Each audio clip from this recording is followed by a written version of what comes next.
మనందరం కూడా గుర్తించాల్సిన విషయం. మరి మోక్ష మార్గానికి ఎందుకు చేరుకోవాలి అనే విషయాన్ని మళ్ళా మనం గుర్తు చేసుకుంటే, ఆ మోక్ష మార్గంలో నిత్య రాజ్య వారసులుగా ఉండబోతున్నామనే సత్యాన్ని కూడా తెలియజేస్తున్నారు.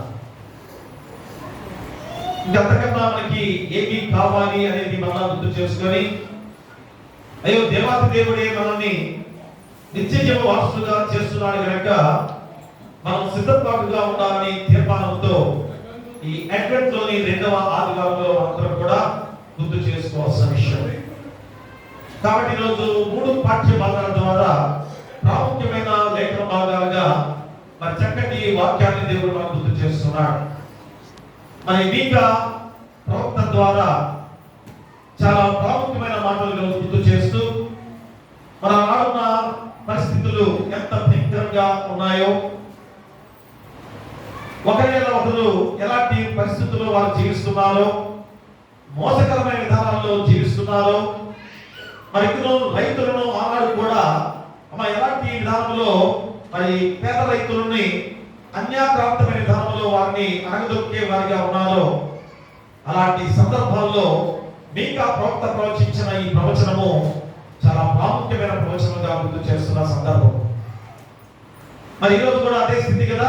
మా వ్యవసాయదారులుగా రైతులు ఎలాగా ఆ యొక్క గొప్పవారి చేత ధనవంతుల చేత అనంతరపడుతున్న సందర్భాన్ని ఈరోజు మనందరూ కూడా గుర్తు చేసుకోవాలి. ఎలాగా మా రైతు పండించిన పంట ఎంత తక్కువగా తీసుకొని మరి వ్యాపారం చేసుకునే వారు ఎంత లాభం గడిస్తున్నారో ఈరోజు లోకమంతా కూడా ఎదిగిన వారే. మరి కష్టపడుతున్న రైతులు వారికి వచ్చేది ఎంత తక్కువగా ఉంటుందో ప్రతి సంవత్సరం కూడా మనం చూస్తుంటాం కదా. ఉదాహరణకి టమాటాలు కానీ ఇందులో కొన్ని ఈరోజు మనం ఉన్నప్పుడు అరటిపండు కూడా తక్కువ రేటుకి వచ్చి వస్తాయని ఆ కోయటానికి వాటికి డబ్బులు ఎక్కువ అవుతున్నాయని చెప్పేసి ఆ అరటిపండు కూడా పడేస్తున్నారు. సో ఈరోజు దేవుని వాక్యం అనేది మా ఎలా పూర్వకాలంలో మీకా ప్రవక్త ప్రవచించిన ఈ లేఖ భాగాల రోజు ఎలాంటి పరిస్థితుల్లో వారు జీవించారో అది ఈరోజు మళ్ళా గుర్తు చేస్తున్న సందర్భం. కాబట్టి 2వ వచనంలో కూడా 1వ అధ్యాయంలో సకల జీవులారా ఆలకించుడి, భూమి నీవును నీలో ఉన్న సమస్తమును చెవియొక్కుడి, ప్రభువు యెహోవా నీ మీద సాక్ష్యం పలకబోతున్నాడు. పరిశుద్ధాలయం నుండి ప్రభు మీ మీద సాక్ష్యము పలకబోతున్నాడు. చూసారా ప్రియ దేవులారా, మరి ఇక్కడ మీకా ప్రవక్త ద్వారా మా దేవాది దేవుడు ఈ రోజు ఈ యొక్క వాక్య భాగాన్ని తెలియజేస్తూ, అయ్యా మీరందరూ కూడా చాలా జాగ్రత్తగా ఉండండి. ఎందుకంటే అంత్య దినాలలో మన జీవితాలు ఎలా ఉంటాయో మరి ఈరోజు ప్రతి ఒక్క సూచన మనందరికి కూడా తెలుస్తుంది. అదే అంత్య దినంలో యెహోవా మందిర ప్రాంతము పర్వత శిఖరమున స్థిరపరచబడి కొండ కంటే ఎత్తుగా ఎత్తబడగా ప్రవాహం వచ్చినట్టు జనులు దానిలోనికి వస్తురు. కాబట్టి అంత్య కాలంలో మనం జీవిస్తున్నాం. మరి ఎలా ఉండాలి? మనందరం కూడా ఆ ఎత్తైన యెహోవా మందిర పర్వతంలోకి రావాల్సిన వారిగా ఉన్నాం. మరి ఎత్తైన మందిర పర్వతం అంటే అర్థం ఏంటి? మా దేవాది దేవుడు ఎత్తైన ప్రదేశంలో ఉన్నాడు, అంతేగాని ఎత్తైన ప్రదేశం అంటే ఎక్కడో ఆకాశంగా ఎక్కడో ఉన్నాడు అనే మాట మనందరం ఆలోచన చేస్తున్నాం. ఎక్కడో లేడు కదా. ఉపవాస గుడిలో కూడా అదే చెప్తుంది, ఎక్కడుంది దేవుని రాజ్యం? మన మధ్యనే ఉంది దేవుని రాజ్యం. ఎక్కడో అక్కడ ఉంది ఇక్కడ ఉందనే మాటలు కాకుండా మా దేవుని రాజ్యం మన మధ్యనే ఏర్పాటు చేయబోతున్నాడు దేవుడు. అంటే పాతవి తీసివేసి మళ్ళా నూతనంగా మన మధ్యనే ఏర్పాటు చేయబోతున్నాడు.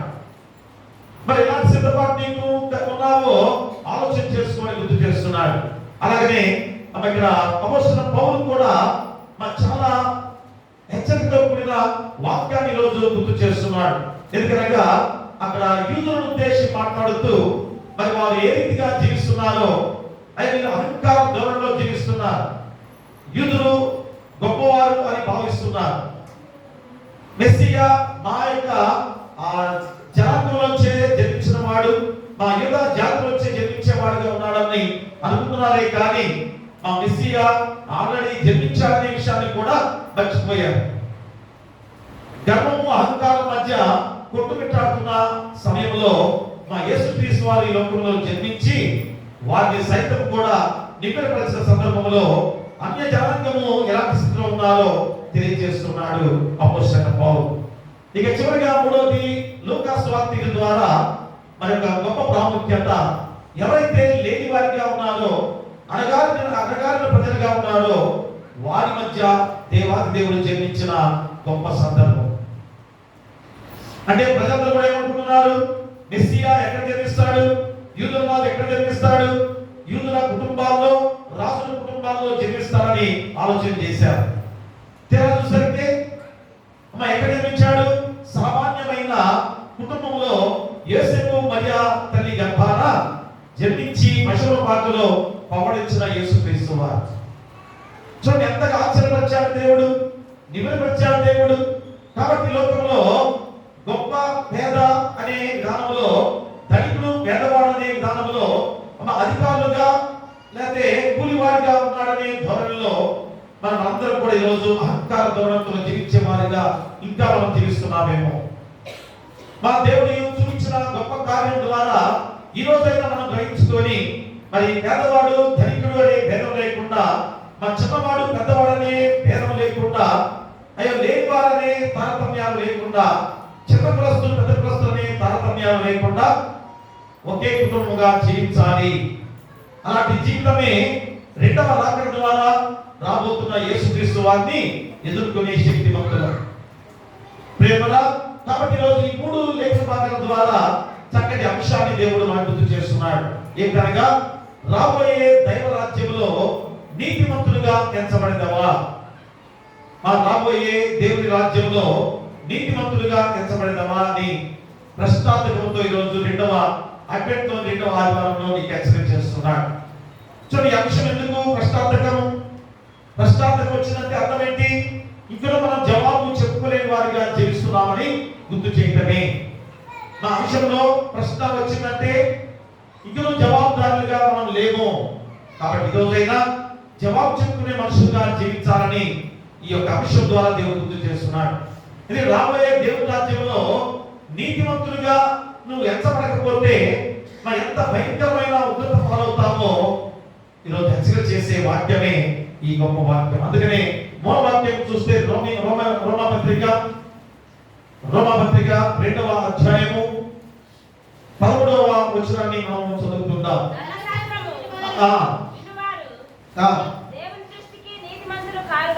ధర్మశాస్త్రం వినువారు దేవుని దృష్టికి నీతిమంతులు కారు కానీ ధర్మశాస్త్రమును అనుసరించి ప్రవర్తించు వారే నీతిమంతులుగా ఎంచబడుతున్నారు. ప్రియా, అంటే యూదా జనాంగం ఏమనుకుంటున్నారు, ధర్మశాస్త్రం మేము తెలుసుకున్నాం, ధర్మశాస్త్రం మేము చదువుతున్నాం, ధర్మశాస్త్రాన్ని అవపోసన పెట్టామని గర్వంతో జీవిస్తున్న వారిగా ఉన్నారు. అందుకని ఈరోజు అపోస్తలుడైన పౌలు కూడా వారికి ఎలాంటి హెచ్చరిక చేస్తున్నాడు, అయ్యా ధర్మశాస్త్రం వినువారు దేవుని దృష్టికి నీతిమంతులు కాదు. ఈరోజు ధర్మశాస్త్రం విన్నంత మాత్రాన మీరు దేవుని దృష్టిలో నీతిమంతులు కాదు.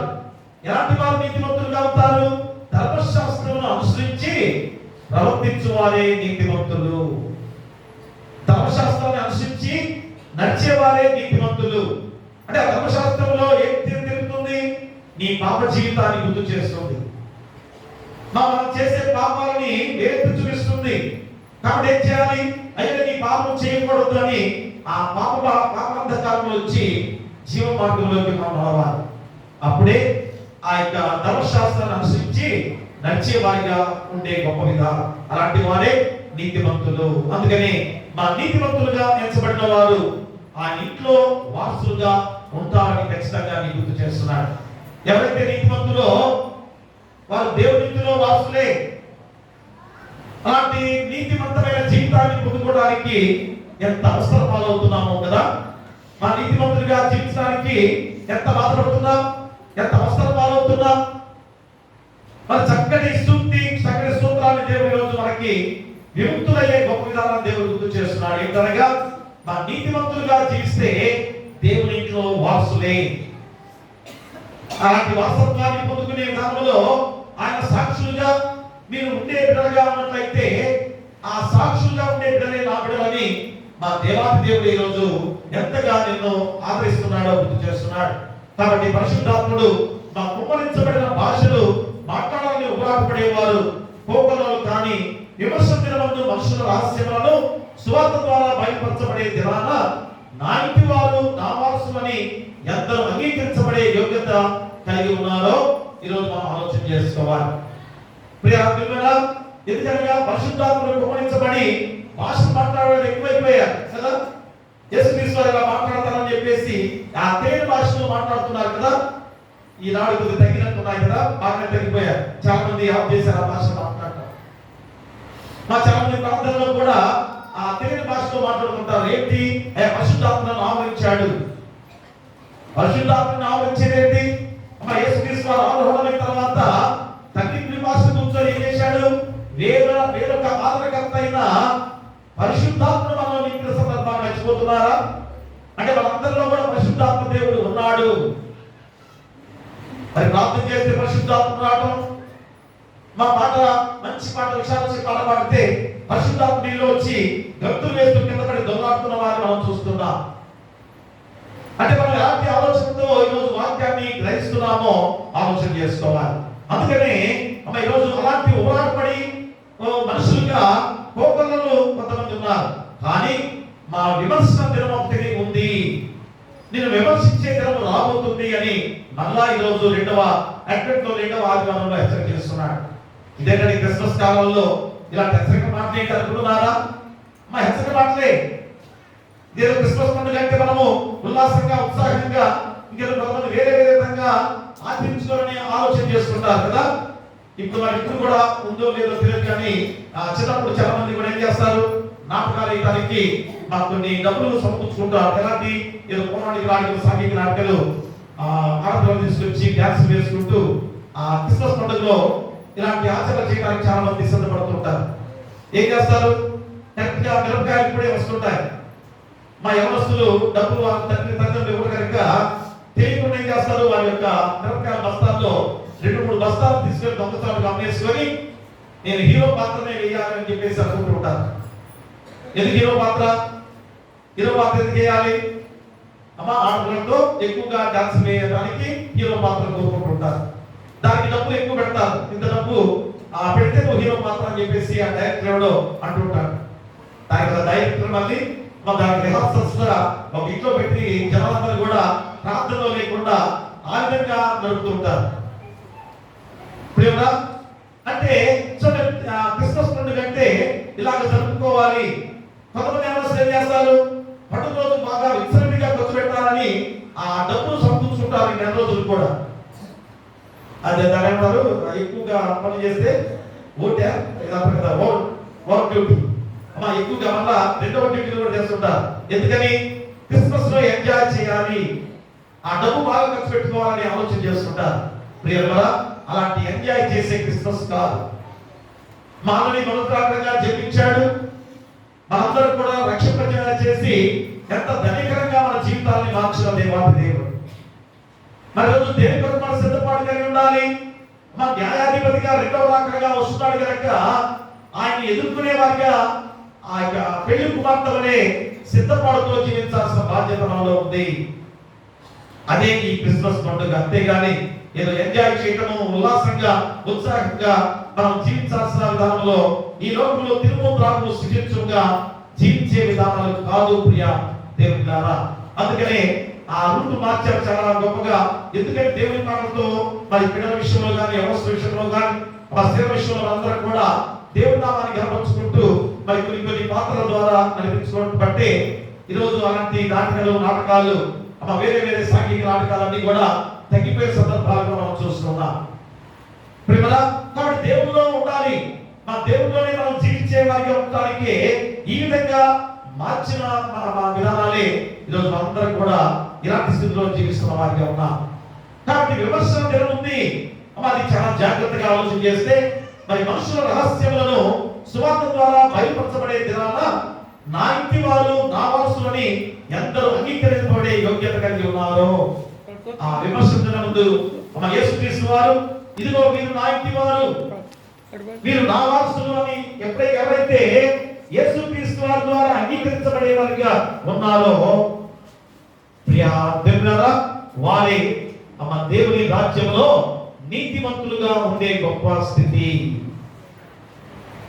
ప్రియ దేవుడా, కాబట్టి మరి దేవుని రాజ్యంలో నీతిమంతులుగా ఎంచబడతావా అనే క్వశ్చన్ మార్క్ కి జవాబు చెప్పుకోవడానికి సిద్ధపడ్డావా?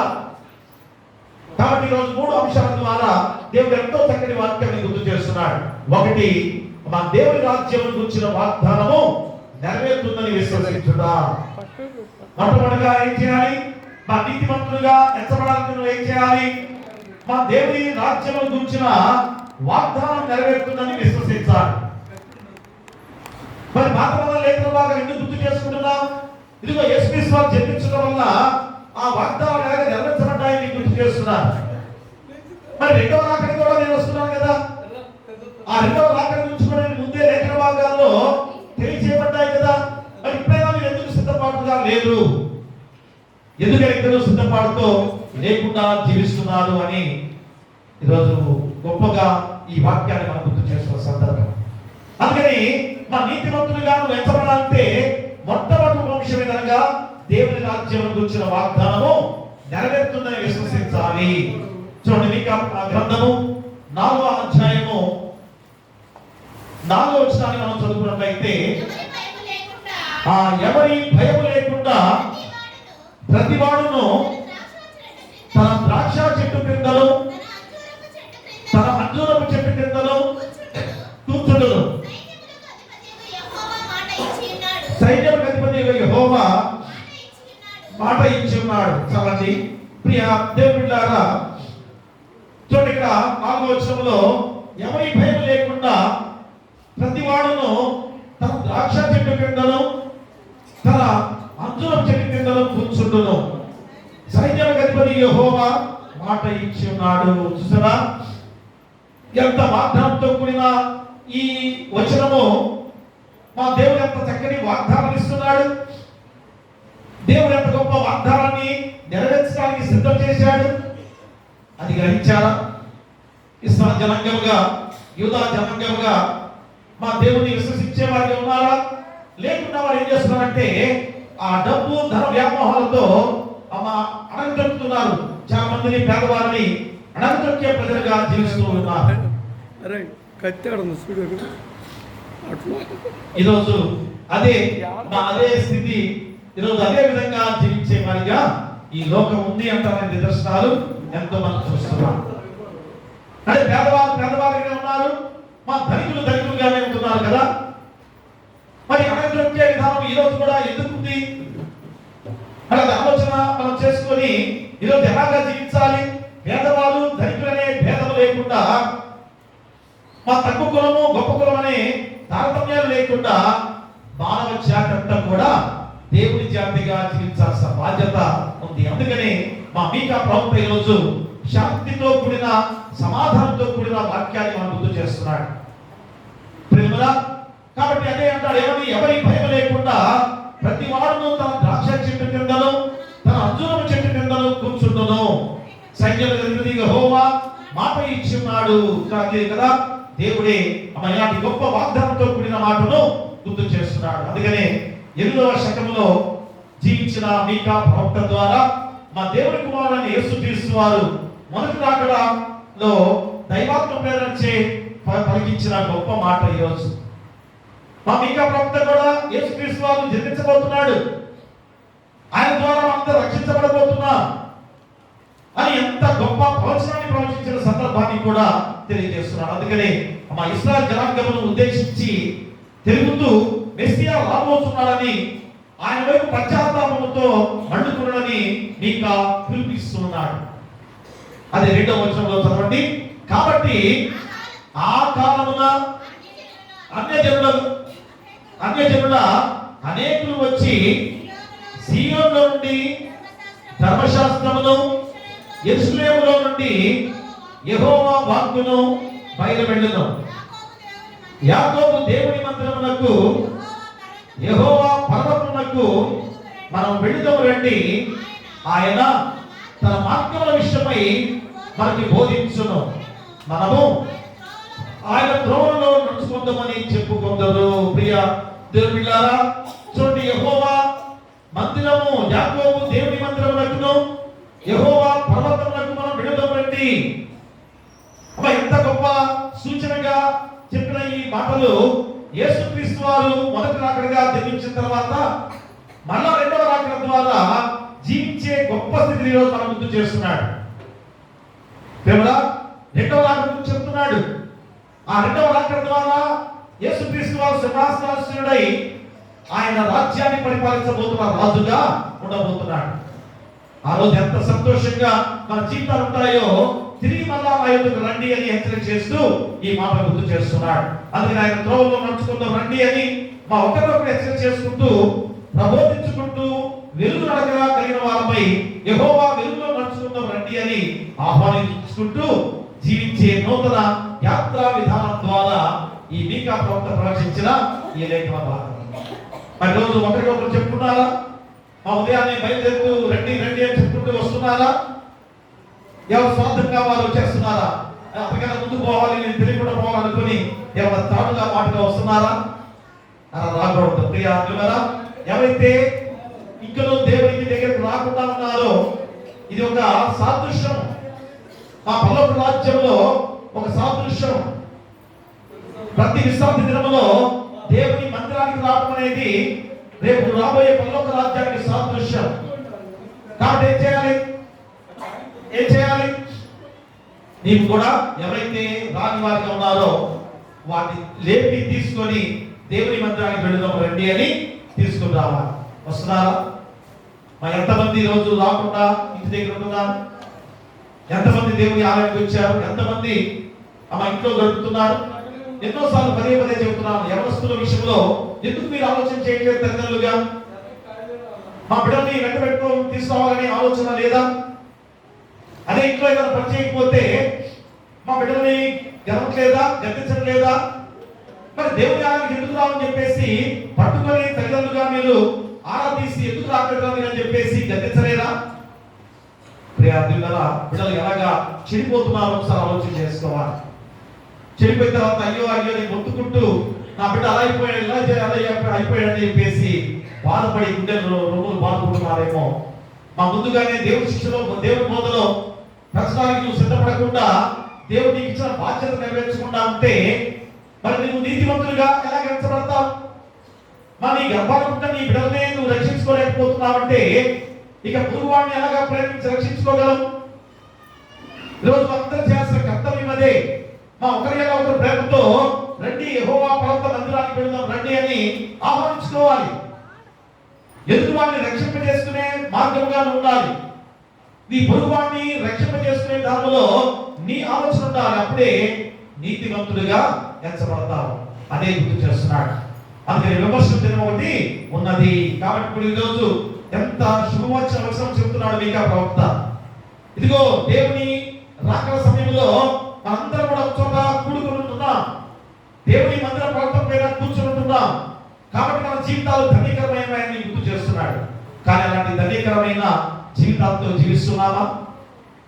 మా రక్షణ మార్గంలో మనం ఉన్నామో లేదో నీ హృదయాన్ని నువ్వే పరిశీలన చేసుకోవాలి. అందుకనే విమర్శన దినం ఒకటి ఉన్నది అని హెచ్చరిక చేస్తున్నాడు. యెషయా గ్రంథంలో 2వ అధ్యాయం 12వ వచనములో మా చూడండి, 12వ వచనం చదవండి. యెషయా గ్రంథము 2వ అధ్యాయము 12వ వచనం. అహంకారాతిశయం గల ప్రతిదానికి, ఔన్నత్యం గల ప్రతిదానికి విమర్శించు దినం ఒకటి సైన్యములకు అధిపతి యెహోవా నియమించి ఉన్నాడు అని అవి అనగొట్టబడును. ప్రియా దేవులారా, యెషయా ప్రవక్తలో కూడా మా రెండవ రాకడ గురించి ప్రవచించిన లేఖన భాగం. యేసుక్రీస్తు వారు మొదటి రాకడగా జన్మించిన ఆ వాగ్దానాన్ని మనం చూస్తున్నాం. కానీ రెండవ రాకడ నుంచి కూడా ఎక్కడ గుర్తు చేశాడు గమనిస్తున్నారా? విమర్శన దినం అంటే ఎప్పుడు? రెండవ రాకడ అప్పుడే. మాత్రం అంత చక్కగా ప్రవచించాడు. విమర్శించు దినం ఒకటి సైన్యములకు అధిపతి యెహోవా నియమించి ఉన్నాడు. ఖచ్చితంగా ఇది ఆలోచన చేసుకోవాలి.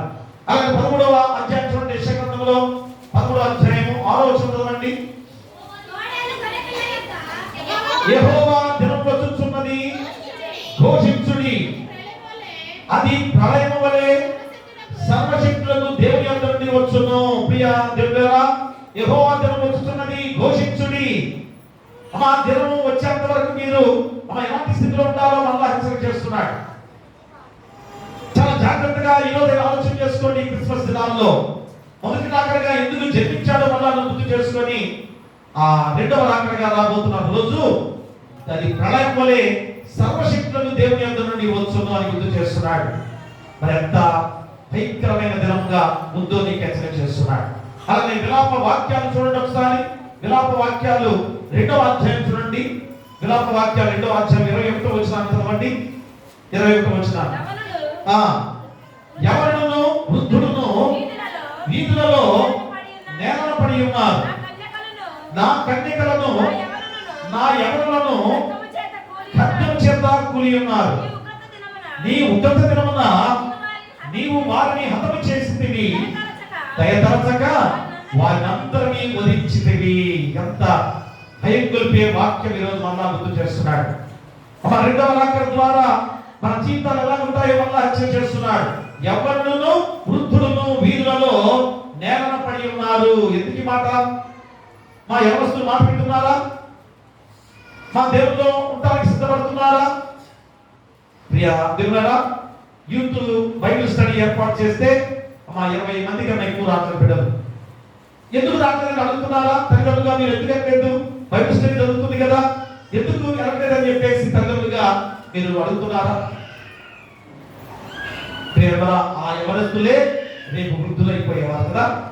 అందుకనే వృద్ధాప్యంలో ఒళ్ళు సహకరించక, మా వృద్ధాప్యంలో శరీరం సహకరించక ఎంత భయంకర దురవస్థలో ఉండే ఆ జీవితము అప్పుడు అనుకుంటాం కదా, అయ్యో దేవుడిని ఆరాధించుకోవాలి, దేవుడిని స్తుతించుకోవాలి, గణపరుచుకోవాలి, దేవుడు నన్ను రక్షించే దేవుడు ఉన్నాడని ఆలోచన చేస్తావు. కానీ సమయం అయిపోయింది. అమ్మా, నువ్వు నడవడానికి నడకలేదు, నువ్వు చూడటానికి చూపు ఉండదు, నువ్వు మాట్లాడడానికి మాట రాదు, నువ్వు నడవడానికి శక్తి లేదు. మరి అప్పుడు దేవుడు ఎలాగా స్తుతించుకోగలవు? అందుకని యవనస్తులు వృద్ధులందరూ కూడా నేలపడి ఉన్నారు. నా కన్యకలను నా యవనులను ఖడ్గము చేత కూలి ఉన్నారు. నీ ఉగ్రతలో నీవు వారిని హతము చేసితివి, దయతలచక వారినందరినీ వధించితివి. ఇక దయ చూపించే సమయం లేదు. మా న్యాయాధిపతిగా తీర్పు తీర్చడానికి వస్తున్నాడు కానీ ఇక దయ చూపించే సమయం అయిపోయింది. మొదటి రాకడగా దయ చూపించాడు. కాబట్టి ఈరోజైనా ఆ అద్భుతమైన దినం చూడాలని ఎవరు కూడా అనుకోవద్దు దయచేసి. అయ్యో, అద్భుతమైన రోజు నేను చూడకుండా ఉండాలంటే ఏం చేయాలి? ఇదిగో నీతిమంతుడిగా నేను జీవించాలి. మరి దేవుని రాజ్యముగా ఏర్పాటు చేసే ఆ రాజ్యంలో నీతిమంతుడిగా ఉంటేనే దాంట్లో నాకు స్థానం అని ఈ రోజు నువ్వు గ్రహించుకోవాలి. గ్రహించుకొని నీతిమంతుడిగా జీవించడానికి నువ్వు సిద్ధపడాలి.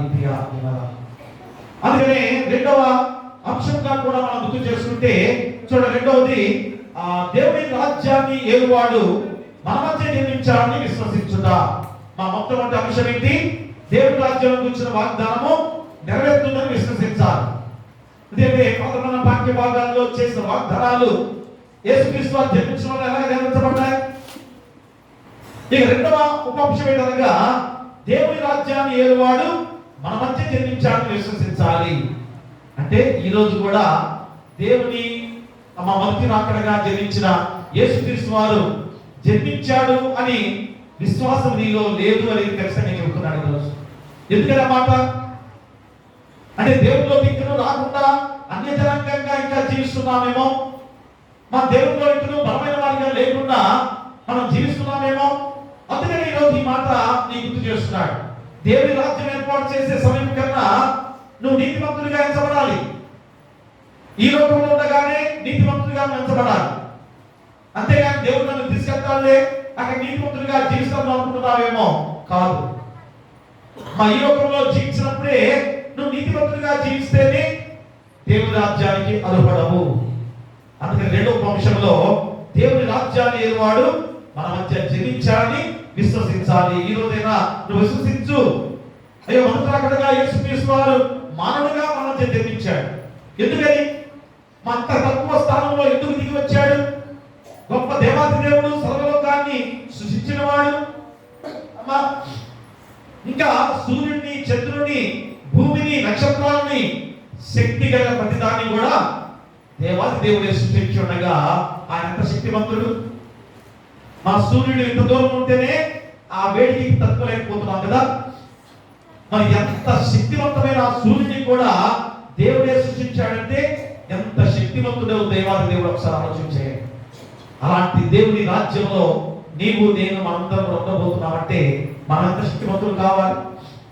మరి ఈరోజు ఎంత బలహీనులుగా మనం జీవిస్తున్నామో ఈ రోజు ఆలోచన చేసుకొని మా దేవుని రాజ్యాన్ని ఏలువాడు మన మధ్య జన్మించాలని విశ్వసించాలి అని ఈరోజు లూకాసు సువార్త ద్వారా చూడండి 1వ అధ్యాయంలో 34వ వచనాన్ని మనం చదువుతున్నట్లయితే, అందుకు మరియా నేను పురుషుని ఎరిగిన దానిని ఇది ఎలాగూ జరుగునని దూతతో అనగా దూత చాలండి చూడక అందుకు మరియా నేను పురుషుని ఎరిగిన దానిని ఇది ఎలాగూ జరుగునని దూతతో అనగా ప్రియా దినరా అని ఇక్కడ మరియా కూడా దేవుని దూత చెప్పిన శుభవర్తమానాన్ని గ్రహించలేకుండా ఉన్న స్థితి అది. అంటే ఇక్కడ తప్పని కాదు, మరియా చేసింది అనుమానించిందని కాదు, విశ్వసించలేదని కాదు, కానీ మా లోకంలో ఎలాంటి స్థితిలో మనం జీవిస్తున్నాం. మరియా జీవించే కాలం ఎలాంటిది? మలాకీ గ్రంథం తర్వాత, మలాకీ ప్రవక్త ప్రవచించిన తర్వాత 400 సంవత్సరాలు నిశ్శబ్ద కాలం, దాన్నే చీకటి కాలం. ప్రేమరా, ఎందుకంటే పదే ప్రవక్త ద్వారా దేవుడు హెచ్చరిక చేస్తూ చెప్పిన వాక్యాన్ని ఎవ్వరు కూడా గ్రహించలేని వారిగా జీవిస్తున్నారు. ఇంకా మౌనంగా జీవిస్తున్నారు. ఇక దేవునికి మహాకోపం ఉగ్రత తనలో తానే మన లోన ఎప్పుడు చేసుకుని ఏం చేయాలి, వీరిని ఈ జనాంగాన్ని ఏం చేయాలి, నా సృష్టి నా పోలిక చొప్పున సృష్టించుకున్నానే, నా ప్రాణాన్ని ప్రాణవాయుగా వారికి ఊదేనే, మరి ఇద్దరు నా బిడ్డలు నా మార్గంలో ఎందుకు లేరు అని పరితపించిపోయిన యెహోవా దేవుడు 400 సంవత్సరాలు నిశ్శబ్దంగా ఉన్నాడు. అదే ఫస్ట్ లో నోహ దినాల్లో వచ్చిన కోపం వస్తే, సొదొమ గొమొర్రాల మీద అగ్నిగంధకాలు కురిపించిన ఉగ్రత దేవునికి వస్తే సర్వనాశనం చేసేవాడే మానవ జనాంగం లోకం మీద ఉండేవారు కాదేమో కదా. ఈరోజు ఇంతగా మనము ఈ జీవితాలతో ఆనందంతో జీవిస్తున్నాం, అందరం కూడా గర్వంతో జీవిస్తున్నామా? దేవుని ఉచితమైనటువంటి చేత ఈ రీతిగా మనం జీవిస్తున్నాం. కాబట్టి ఎవరికి వారుగా నేను ఇలాంటి వాడిని, అలాంటి వాడిని, గొప్పవాడిని, నేను అధికారిని, లేక ధనవంతుడిని, లేక ఇద్దరు నేను అలాంటి యుద్ధ నైపుణ్యం కలిగిన వాడిని అని ఏ మాత్రం కూడా ఒకరు అనుకోకుండా మా ఎదుటి వాడికన్నా నేను తక్కువ వాడిని అనుకునే మనస్తత్వాలు మనలో ఉండాలి. అప్పుడే నీతివంతుడిగా నీవు ఎంచబడినవు. ప్రేమరా, అదే మరియ తల్లి విషయంలో మనకి జరిగిన గొప్ప సంఘటన. మన మధ్య జన్మించినట్టు మరియా ప్రాప్తురాలుగా ఉన్నది. ఆమె పరిశుద్ధమైన జీవితమే మరియలో జన్మించకు కారణము. ఆనాడు జరిగిన దానిని పరిశీలించినట్లయితే మనకి ఏం జరిగింది చూడండి. గలిలయలోని నజరేతు ఊరిలో ప్రదానం చేయబడ్డ కన్యకకు దేవుని చేత పంపబడ్డ గబ్రియేలును దేవదూత శుభవార్త వర్తమానాన్ని ప్రకటిస్తూ చెప్పబడిన సందర్భం చూడండి. 26వ వచనంలో 6వ నెలలో గబ్రియేలు దేవదూత గలిలయలోని నజరేతు ఊరిలో దావీదు వంశస్థుడైన యోసేపు అనే ఒక పురుషునికి ప్రదానం చేయబడిన కన్యక యొద్దకు దేవుని చేత పంపబడిన ఆ కన్యక పేరు మరియా. ఆ దూత లోపలికి వచ్చి ఆమెను చూచి, దయాప్రాప్తురాలా, నీకు శుభము, ప్రభువు నీకు తోడై ఉన్నాడని చెప్పాను. ప్రియా దేవుడారా, చూడండి ఎంత దీవెనకరమైన విధానము. మనాడు ఆ కన్యక యొద్దకు దేవదూత రావడం అంటే ఎవరు పంపించారు? దేవదూతను, గబ్రియేలు అనే దేవదూతను ఎవరు పంపించారు? యెహోవా దేవుడే మరియ తల్లి దగ్గరికి పంపించిన గొప్ప విధానం. ఎందుకనగా దేవుని వల్ల కృప పొందుకున్న కన్యక ఆయన మరియగా ఉంది. ఎందుకని? మా దేనికని? ఆనాడు 400 సంవత్సరాల నిశ్శబ్ద కాలంలో మా ప్రవక్తలందరూ కూడా, మరి దేవుల్లో ఉన్న జనులందరూ కూడా ఎంత కన్నీటితో ప్రార్థన చేసేవారిగా ఉన్నారో. అయ్యో ఏంటి దేవుని వాక్యం మాకు వినపట్లేదు, ప్రవక్తలు లేరేంటి, అయ్యో మా పరిస్థితి ఏంటని గుండెలు రొమ్ములు బాదుకుంటూ కన్నీరు కాల్చిన వారు ఎంతో మంది ఉన్నారు. వారి కుటుంబంలోంచి వచ్చిన కన్యక మరియ తల్లి. అదే ఆ కుటుంబ జీవన విధానంలోంచి వచ్చిన మరియ ఎంతగా దేవుని వేడుకుంటూ, దేవుని ప్రార్థిస్తూ, అయ్యా మెస్సియా లోకానికి రాబోతున్నాడు గనక, ఆ మెస్సియా ఒక కన్యక గర్భాన పుట్టబోతున్నాడు గనక ఆ కన్యక నేనే కావాలి అని చాలా మంది కన్యకలు మోకరిల్లి కన్యకతో ప్రార్థన చేస్తున్నారు. దేవుడా, అంటే ఎంత భక్తియుతమైన జీవితాలతో యవనస్తులుగా ఉన్న బిడ్డలు ఉన్నారో ఆలోచన చేయండి. ఈరోజు మా బిడ్డలు ఉంటారు అలాగా. మా మొబిడ్డల కన్నా ఆడబిడ్డలు ఈరోజు ఎంత భయంకరంగా ఉంటున్నారో కూడా అర్థమవుతున్న విషయాలు కదా. చాలా జాగ్రత్తగా ఉన్నారు ఆడపిల్లలు. మా ఖచ్చితంగా మరియ తల్లిని ఖచ్చితంగా ఒక సాదృశ్యంగా చూసుకోవాలి. అమ్మ ఎంత కన్యక ఎవరి ప్రాదేశున్నా మరియా ఎంత దీవెనకరంగా పరిశుద్ధమైన జీవితాన్ని గడుపుతుంది. మా ఎవరి ప్రాదేశంలో అదే పాస్టర్ ఎవరి ప్రాదేశంలో ఉన్నాం కనుక మా కోరికలు ఉండవా? ఏ కోరికలమ్మా? ఏమి మాట అసలు ఎక్కడ లేని దైవికమైన ఈ యొక్క మాట ఎందుకని మనలో ఆ నోట మాట ఇప్పుడుతుంది? కొంతమంది అంటారు పోనీ ఎవరొస్తారు కదా, లేదా ఎవరొస్తారు కదా, ఏదో కోరిక ఉంటాయని అంటుంటారు కదా. మరి ఏం కోరిక కావాలి? దేవుడు సంస్థాన్ని కూడా మనకి అమర్చాడు. దేవుడు మా సంస్థాన్ని కూడా మనకి ఏర్పాటు చేశాడు దేవుడు. మరి ఏం కోరికలు మీకు కావాల్సింది? చెడిపోయే విధానాలా? ప్రియా మిమ్మల్ని ఎప్పుడైనా ఆలోచన చేసుకొని ఆ కోరికలు కాదు ప్రియా మిమ్మల్ని మా దేవుల్లో బలమైన వారిగా ఉండటానికి మా మరియ తల్లి ఈ రోజు ఎంత పరిశుద్ధమైన స్త్రీ కన్యకగా ఉందో ఆ దేవాది దేవుని దూత ద్వారా దర్శించుకున్న గొప్ప సమయమే ఈ రోజు. కాబట్టి ఈ రోజు ఒక్కసారి ఆలోచన చేసుకుని మాట్లాడితే ఏమని 34వ వచనంలో అందుకు మరియ నేను పురుషుని ఎరగిందానని ఇది ఎలా జరుగుతుందని అనగా కదా. లోకపరంగా ఈ ఆలోచన అందరినీ అనుకుంటారు కదా, అయ్యా పురుషుని ఎరగదా దాని కదా, నాకు బిడ్డలు ఎలా పుడతారు ఆలోచన చేయవచ్చు కదా. ప్రియా దేవురా, ఇది పరిశుద్ధాత్మ శక్తితో పుట్టే ఆ గొప్ప విధానాన్ని దేవుడు ఎంచుకున్న ఆ మరియ తల్లిని ఈ రోజు జ్ఞాపకం చేసుకొని మా పరిశుద్ధంగా పవిత్రంగా జీవించడానికి మా దేవాది దేవుడు ఈ రోజు ప్రతి ఒక్కరిని కూడా సిద్ధపరుచిన విధానం. కాబట్టి ప్రియ దేవుడా, మరి నీవు కూడా ఎవరి ప్రాయదశలో ఇంత పరిశుద్ధమైన పవిత్రమైన జీవితాలతో గడిపితే ఎంత ధన్యకరమైన జీవితాలు దేవుడు నీకు ఇవ్వబోతున్నాడు. కానీ ఈరోజు చూస్తున్నాం మా 10 ఏళ్ళు రావట్లేదు బిడ్డలకి ఎలాంటి చంచలమైన మనస్తత్వాలు తిరుగుతున్నారో. మా 15 ఏళ్ళు వస్తుంటే అసలు పట్టుకోలేకపోతున్నాం.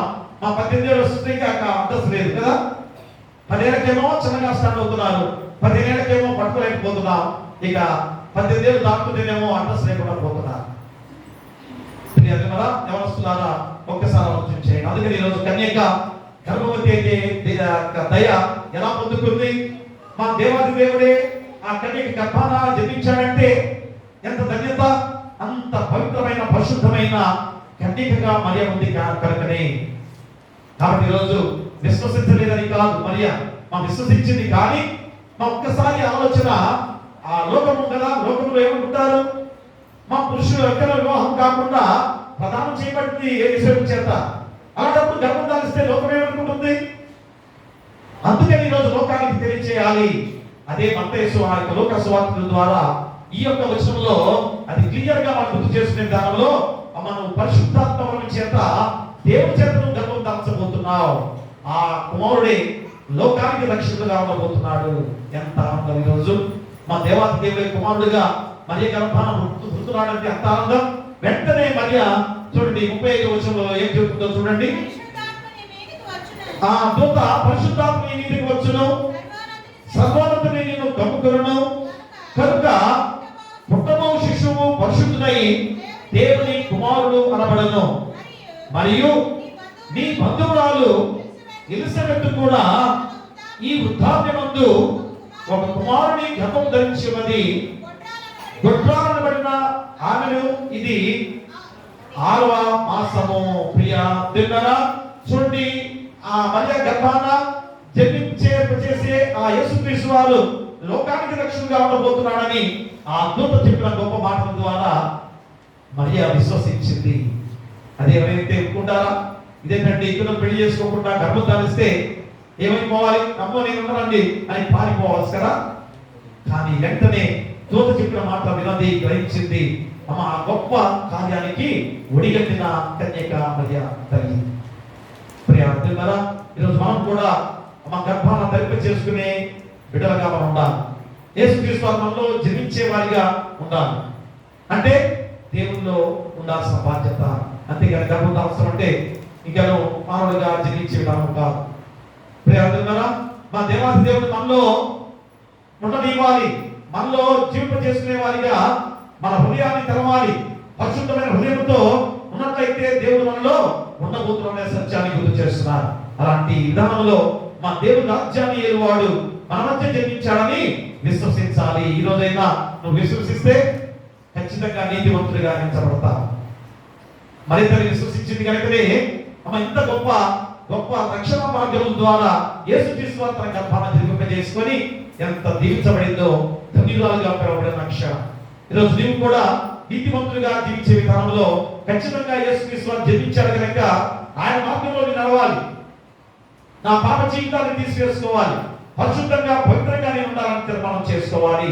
ప్రియ, ఇక చివరిగా మూడవది, మా మూడవ అంశముగా మనం చూసినట్లయితే రాబోయే రాజ్యంలో ఉండకు సత్యము ఓపికగా చేయించు నిత్య జీవం పొందుకునుట. మూడవ అంశం ఏంటి? రాబోయే రాజ్యంలో సత్యము ఓపికగా చేయించు నిత్య జీవాన్ని పొందుకునుట. నువ్వు నిత్య రాజ్యంలో రాజ్యవాసుగా ఉండాలంటే, మా రాబోయే రాజ్యంలో ఉండాలంటే ఏం చేయాలి? సత్యము ఓపికగా చేయించు నిత్య జీవాన్ని పొందుకునే ధన్యకరమైన మాటని ఈరోజు అపోస్తలుడైన పౌలు రోమా సంఘానికి తెలియజేస్తున్నాడు. మా ఈరోజు సౌరవరం ప్యాషిక్ కూడా ఈ చల్లటి మాట శుభవర్తమానంగా ఈ క్రిస్మస్ వేడుకలో నీకు గుర్తు చేస్తున్నాడు. చూడండి, రోమా పత్రిక 2వ అధ్యాయము 7వ వచనాన్ని చదవండి. సత్యను ఓపికగా చేయించు మహిమను ఘనతను అక్షయతను వెలుగు వారికి నిత్య జీవమునుంచును. చూసారా, సత్యను ఓపికగా చేయాలి. మా సత్యను ఎవరైతే చేస్తారో వారు నీతివంతులుగా ఎంచబడతారు. సత్యం అంటే ఏంటి? చెప్పండి. సత్యం అంటే మంచి కార్యాలు, మంచి పనులు చేస్తున్నారా? అది ఎలా చేయాలి? ఓపికగా చేయమంటాడు. ఏంటి ఓపికగా చేయటం అంటే? మంచి పనులు చేసేదానికి ఓపిక లేదు అని ఖచ్చితంగా అపోస్తలుడైన పౌలు చెప్పిన అర్థము గ్రహించాలి. మా సత్యాన్ని, నీతిని, మంచిని, న్యాయాన్ని ఈరోజు మనం ప్రకటించుకోవాలంటే, ప్రదర్శించాలంటే ఓపిక లేదు అని చెప్పకనే చెప్తున్న మాట ఇక్కడ. మరి అలాంటి జీవితాన్ని ఈరోజు నీవు లేకుండా చేసుకుంటున్నావంటే నీతిమంతుడిగా ఎలా ఎంచబడతావు? మరి ఇప్పుడు ఆలోచన చేసుకొని, అయ్యా నేను సత్యం చేసేవాడిగా ఉండాలి, మంచి పనులు చేసేవాడిగా జీవించాలి, న్యాయంగా ప్రవర్తించాలి, పరిశుద్ధమైన జీవితాలతో గడపాలి. ఈ తీర్మానం నువ్వు చేసుకున్నట్లయితే మా రోమా సంఘంలో కూడా ఆ రోజు ఎంత భయంకరంగా వారు జీవిస్తున్న వారిగా జీవిస్తున్నారో అదే ఈ రోజు హెచ్చరిక చేస్తూ ఈ మాటలు అపోస్తలుడైన పౌలు చెబుతున్నాడు. ఎవరికి? మా సూటిగా యూదులను ప్రశ్నిస్తూ ఈ యొక్క మాటలు హెచ్చరిక చేస్తున్నాడు. మా యూదులకి చెబుతున్నాడు. యూదులు ఎవరు? మా దేవుడు ఏర్పాటు చేసుకున్న జనాంగం. ఈరోజు నీవెవరు? మా నిన్ను కూడా దేవుడు ఏర్పాటు చేసుకున్న క్రైస్తవ బిడ్డలు. మరి ఇక్కడ నీలో నీతి లేదు అంటే అర్థం ఏంటి? మా మంచితనం నీలో లేదంటే అర్థం ఏంటి? అందుకని ఈరోజు యూదులకు హెచ్చరిక చేస్తూ అపోస్తలుడైన పౌలు సూటిగా చెబుతున్నాడు. ఏమని? 4వ వచనంలో, లేదా దేవుని అనుగ్రహం మారు మనసు పొందుటకు నిన్ను ప్రేరేపించునని ఎరుగక ఆయన అనుగ్రహైశ్వర్యమును సహనమును దీర్ఘశాంతమును తృణీకరించుదువా. చూడండి, అక్కడ 3వ వచనం కూడా చదివితే ఒకసారి ఇంకా క్లియర్గా అర్థమవుతుంది. అట్టి కార్యము చేయి వారికి తీర్పు తీర్చుతూ వాటినే చేయుచున్న మనుషుడా, నీవు దేవుని తీర్పు తప్పించుకుందువని అనుకుంటువా? లేదా దేవుని అనుగ్రహం మారు మనసు పొందుటకు నిన్ను ప్రేరేపించున్నదని ఎరుగక ఆయన అనుగ్రహైశ్వర్యమును సహనమును దీర్ఘశాంతమును తృణీకరించుదువా. చూసారా, మరి ఎలాంటి జీవితాన్ని ఈ రోజు మనం జీవిస్తున్నాం? తీర్పు తీర్చే సమయం రాబోతుంది. చూడండి, మళ్ళా అపోస్తలుడైన పౌలు ద్వారా రోమా సంఘంలో కూడా 2వ రాకడ గురించి చెప్పబడిన మాటలే. ఆ తీర్పు తీర్చే సమయం ఏంటి? 2వ రాకడే. ఖచ్చితంగా తీర్పు జరగబోతుంది. అప్పుడు ఎలాంటి స్థితిలో జీవిస్తున్నాం? మా సిద్ధపాటుగా లేకపోతే ఏ వర్గంలో ఉన్నామో ఆలోచన చేసుకుని ఇప్పుడైనా కానీ మా నీతి మార్గమైన వర్గంలోనే నువ్వు జీవించాలి. మా కుడి వైపున ఉండే ఆ స్థానంలోనే నువ్వు జీవించాలి. కానీ ఎడమ వైపు ఆ యొక్క నరకలోకముగా అగ్ని ఆదుకులు చావులుగా ఎడమ స్థానంలో నేను జీవిస్తున్నావేమో ఆలోచన చేసుకొని ఇప్పుడైనా కానీ ఆ నీతి మార్గంలో నడవడానికి సిద్ధపడాలి. అందుకని చెప్తున్నాడు ఏమని అపోస్తలుడైన పౌలు 1వ వచనంలో, కాబట్టి తీర్పు తీర్చు మనుష్యుడా నీవెవరైనా సరే నిరంతరమై ఉన్నావు. ప్రియరా, ఏం చేస్తున్నారు రోజు? ఎదుటివాడికి తీర్పు తీర్చడానికి అందరూ సిద్ధంగానే ఉన్నాం కదా. ఎదుటివాడి విషయంలో మనం తీర్పు తీర్చేవాడికి ఉన్నాం. నీ పరిస్థితి ఏంటి? అదే అపోస్తలుడైన పౌలు చెప్తున్నాడు, రోమా సంఘంలో కూడా అలా తీర్పు తీర్చేవాళ్ళు ఉన్నారు, కానీ వారు చేసే క్రియలు మంచివి కాదు. ఈరోజు మనలో కూడా అదే ఉన్నారు కదా. తీర్పు తీర్చడం వరకు చాలా సిద్ధంగా ఉన్నారు, కానీ నీ క్రియ ఏమిటి? నీ జీవిత విధానం ఏంటిది? అదే అన్నాడు, నిరంతరమై ఉన్నావు అంటే అర్థం ఏంటి? జవాబు చెప్పలేని వాడిగా నువ్వు జీవిస్తున్నావు.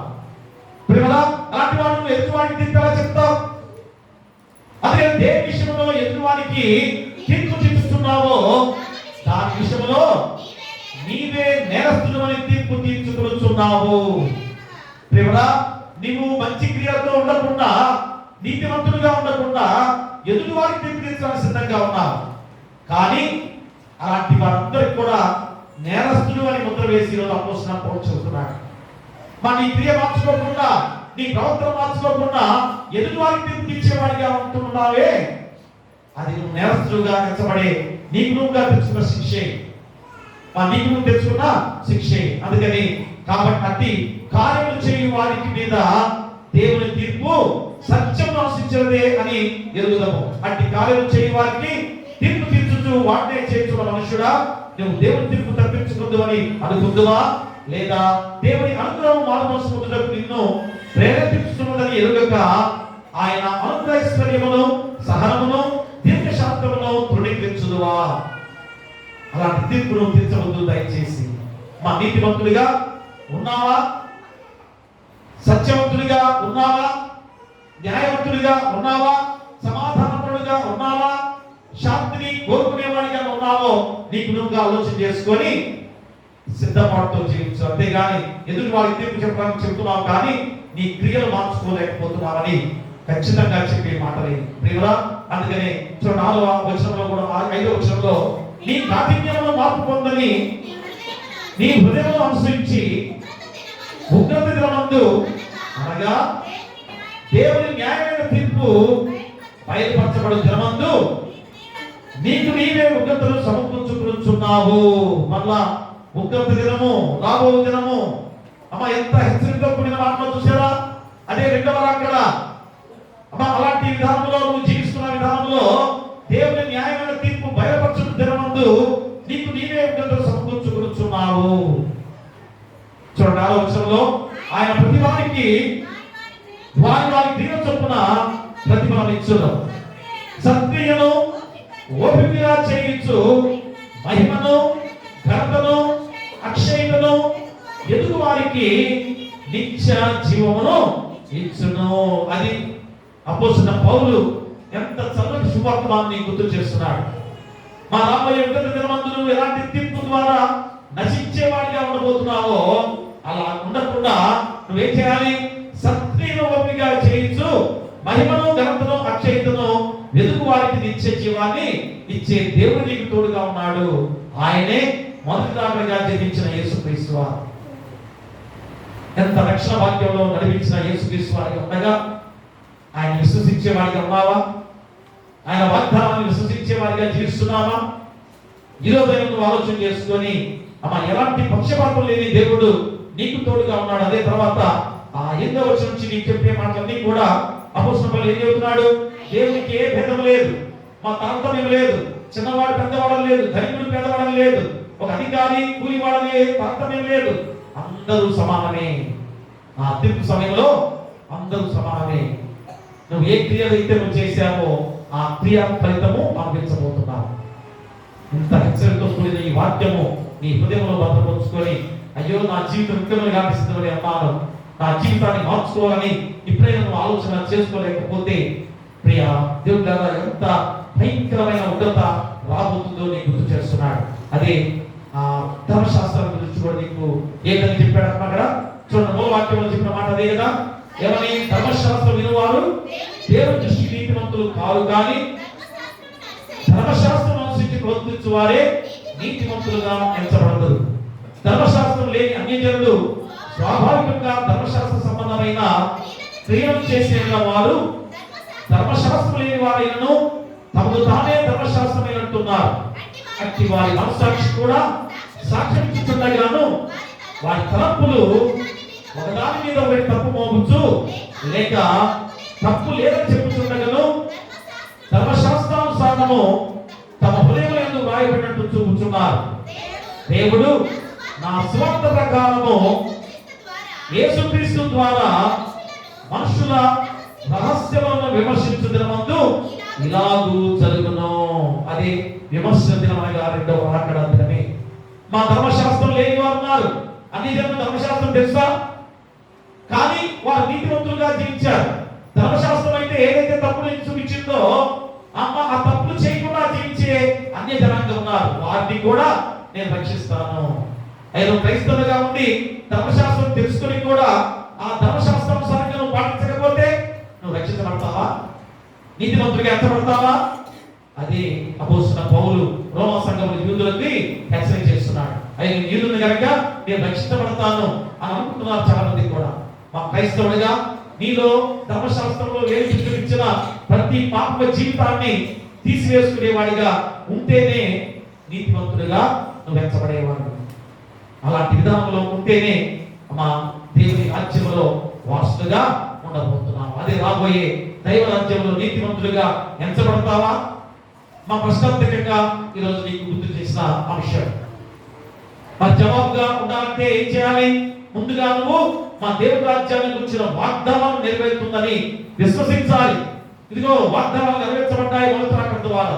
ఇక రెండవ రాకడ ద్వారా కూడా ఎన్నో లేఖనాలు తెలియజేస్తున్నాయి కనుక అది కూడా జరుగుతుంది అని విశ్వసించాలి మొట్టమొదటిగా. రెండోది మా రెండో మాట, దేవుని రాజ్యంలో దేవుని రాజ్యాన్ని ఏలువాడు మన మధ్య జన్మించాలని విశ్వసించాలి. మరి యేసుక్రీస్తు వారు ఎలబోయే యేసుక్రీస్తు వారే. మరి రాజ్యాన్ని ఎలబోయేవాడు యేసుక్రీస్తు వారే. దేవుని రాజ్యాన్ని ఎలబోవాడు యేసుక్రీస్తు వారే. ఆయన మన మధ్య జన్మించాడని ఖచ్చితంగా నువ్వు గుర్తిరిగితే ఇప్పుడైనా కానీ మానవల్సి పొందుకొని ఆ రాబోయే రాజ్యంలో నీతివంతులుగా ఎంచబడి నిత్య రాజ్యాన్ని వారసులుగా ఉండబోతాం. ఇక చివరిగా మా రాబోయే రాజ్యంలో సత్పురుటకు సత్క్రియను ఓపికగా చేయించు నిత్య జీవాన్ని పొందుకుంటా. ఎంత ధన్యకరమైన చివరి మాట అపోస్తలుడైన పౌలు ద్వారా చెప్పిన మాట. రాబోయే రాజ్యంలో సత్క్రియను ఓపికగా చేయించు నిత్య జీవాన్ని పొందుకోగలిగిన ధన్యత ఆ విధంగా నీకు లభ్యమవుతుంది. అప్పుడు మనం ఎంత దీవెనకరమైన జనాంగముగా దేవుని రాజ్యంలో మనందరం కూడా ఉండబోతున్నాం. అవునా? ఎంత ఆనందం, ఈరోజు సంతోషం దేవునికి. కానీ నశించడం దేవునికి ఇష్టమా? మా దేవుని పోలికగా నేను సృష్టించుకున్న దేవునికి మనం నశిస్తే ఇష్టమా? నీ కుటుంబంలో నీ బిడ్డ మరణిస్తే నువ్వు చనిపోయేంత వరకు కూడా నీ హృదయం ఎంత విలువలాడుతుంది, ఎంత బాధపడుతుంది. ప్రతి రోజు కూడా గుర్తు చేసుకొని అయ్యో నా కుమారుడు లేకుండా పోయాడే, నా కుమార్తె లేకుండా పోయాడని అలాంటి మా బాధతో ఉంటా. మరి దేవాది దేవునికి కూడా మనం నశిస్తే ఎంత బాధ, ఎంత బాధ. ఆ బాధ దేవుడు పొందకుండా చేసుకునే విధానంలో దేవుని మహిమపరుచుకుంటూ దేవుని రాజ్యానికి వారసులుగా ఉండాలి. అందరిని చూసుకొని ఎంత ఆనందపడతాడు దేవుడు. ప్రతి ఒక్కరిని కూడా చూసుకొని చక్కటి పరిపాలన చేయడానికి దేవుడే మరి ఆయన రాజుగా ఉండబోతున్నాడు. ఎందుకంటే రాజుగా దేవుడు వద్దని సౌలు రాజు ఎంచుకున్నాం కదా. మా రాజు మాకు వద్దయ్యా, వద్దులే, మాకు రాజుగా మనమే కావాలని సౌలు రాజు ఎంచుకున్నారు. సౌలు రాజు ఏం చేశాడు? తర్వాత రాజు ఏం చేశారు? యుద్ధాలు చేసుకుంటున్నారు, ఒక మీద ఒక యుద్ధాలు పండించుకుంటున్నారు, అణుబాంబులు తయారు చేసుకుని సర్వనాశనం చేసుకోవాలని ఇప్పుడు కూడా ప్రయత్నం చేస్తున్నారు. అదే రాకడ సూచనలు. దేవుడా ఒకరిపై ఒక యుద్ధాలు చేసుకోవడానికి ఎంత సిద్ధపడుతున్నారు. మా ఇస్రాయల్ దేశం కూడా దేవుని జనాంగంగా ఉండి కూడా మరి ఎంతమందిని నశింప చేయడానికి వారు చేస్తున్న విధానం కూడా దేవునికి మెచ్చదగినది కాదు. మా దాన్ని కూడా దేవుడు కోరుకునేది కాదు. కాబట్టి శాంతి సమాధానంతో మనందరూ ప్రేమగా ఐక్యతగా ఉండాల్సిన బాధ్యత ఈ రెండవ ఆదివారం ద్వారా నీకు గుర్తు చేస్తున్నాడు. శాంతి సమాధానంతోనే రాజ్యాన్ని ఏకంగా చేసుకోవాలి. అంతేగాని యుద్ధాలు పడించుకొని పూర్వకాలంలో తెలియక యుద్ధాలు చేశారు. కానీ ఇప్పుడు మన దేవుని రాజ్యం ఏర్పాటు చేసే విధానంలో ఎలాగా జీవించి మనము దేవుని రాజ్యాన్ని ఏర్పాటు చేసుకోవాలి తెలుసుకొని ప్రతి ఒక్కరూ శాంతి సమాధానంతో ముందుకు సాగి ప్రేమగా ఐక్యతగా లోకమంతా కూడా ఒకటే అని చెప్పుకునే మనుషులుగా మనం జీవించాలి. అంతవరకు సంఘము ఒకటిగా ఉండాలి. అమ్మ, ఈ ఒకటిగా ఉన్న సంఘమే వేరొక సంఘంతో ఒకటిగా ఉండి ఆ సంఘాలని కూడా ఒకటిగా ఉండి దేవుని కుటుంబంగా ఉండాల్సిన బాధ్యత. కానీ సంఘంలోని చీలికలతో ఉంటున్నాం కదా, ఒకరు అటు ఇటు చల్లాచెదురుగా వెళ్ళిపోయి ఇది నా సంఘం, ఇది నా సంఘం, అది నా సంఘం అని ఇలాగా మనం మాట్లాడుకుంటున్నాం కదా. అందరిది ఒకే సంఘం, అదే క్రీస్తు సంఘం, అదే రాజ్యం, దేవుని రాజ్యం. దానిలో ఉండబోతున్నాం. కాబట్టి ఎవరు కూడా అక్కడ రక్షించబడ్డాను, ఇక్కడ రక్షించబడ్డాను, అందుకే నేను అక్కడికి వెళ్తున్నానండి, అందుకని అక్కడ నేను సంస్కారం తీసుకుంటానండి. దేవుడా, మొట్టమొదటిగా ఈ పరిశుద్ధ సన్నిధిలో ప్రభుత్వ సంస్కారం తీసుకొని బాప్తిస్మం తీసుకున్నావు, నిర్ధారణ తీసుకున్నావు. ఈ రోజు ప్రభుత్వ సంస్కారం ఎంతమంది వస్తున్నారు? 140 మంది నేను ఆలోచన చేస్తే అప్పుడప్పుడు 200 మంది వస్తున్నారు. మరి మిగతా వారు ఏమయ్యారు? పురుషులు ఏమవుతున్నారు? ఎందుకు తీసుకోవట్లేదు పురుషులు? ఒకసారి ఆలోచన చేయండి. పురుషులు ఇంతమంది వివాహం అప్పుడు బాప్తిస్మం తీసుకున్నారు, నిర్ధారణ తీసుకున్నారు. ఖచ్చితంగా ఆ సంఘాల్లో బాప్తిస్మం నిర్ధారణ లేకుండా వివాహం చేయం. మరి ఏమయ్యారు? ఎందుకు తీసుకురాకపోతున్నారు? ఒక్కసారి ఆలోచన చేసుకుని ఇప్పుడైనా ప్రభుత్వ సంస్థలో పాల్గొని ఆ క్రీస్తును మనలో చిన్నప చేసుకుంటే మరి భారం పుట్టి ఎంత ధన్యవాదాలు అయిపోయిందో మనందరం కూడా ధన్యులు కాబోతున్నాం. అట్టి కృప మీకు ఉండాలని కోరుతూ మీకు మీ కుటుంబాలకును సదాకాలం దేవుడు తోడైనను గాక. ఆమేన్. సమస్త జ్ఞానం ఇచ్చిన దేవుని సమాధానము యేసుక్రీస్తు వల్ల మీ హృదయములకును మీ తలంపులకును కావలయును గాక. ఆమేన్. దేవాన యందు శుద్ధ హృదయము కలుగచేయుము,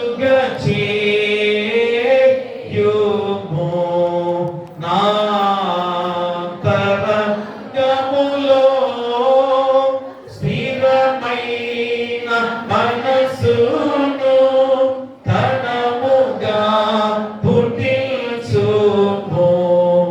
నీ సన్నిధానములో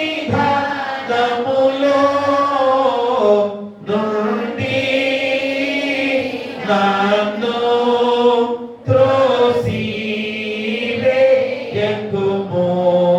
నీ పరిశుద్ధాత్మను